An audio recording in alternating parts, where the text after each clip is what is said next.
আমরা এখন এই যে মিস্টার আদিব, কি অবস্থা বাবা তোমার? আচ্ছা অন্তু, তোমার লঞ্চ জার্নি কেমন লাগে আজকে? জীবনের এই প্রথম তার যে লঞ্চ জার্নি, মনে হচ্ছে বাসায়, তাই না?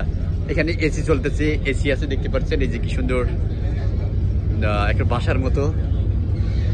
এখানে আবার টিভিও আছে, এই যে এসি। তারপর হচ্ছে যে মানে মনে হচ্ছে যে ওই বাসায়, একটা বাসার ভিতরের পরিবেশ। অন্তু জীবনের এই প্রথমবার লঞ্চে যাচ্ছে, লঞ্চে করে ঢাকায়। আব্বু, এইটা হচ্ছে যে বিজনেস ক্লাস। বেরো বেরো, জায়গা দাও, জায়গা দাও, ভাইয়াকে জায়গা দাও। এদিকে চলে আসো। হ্যাঁ হ্যাঁ হ্যাঁ, এটা হচ্ছে বিজনেস কেবিন। হ্যাঁ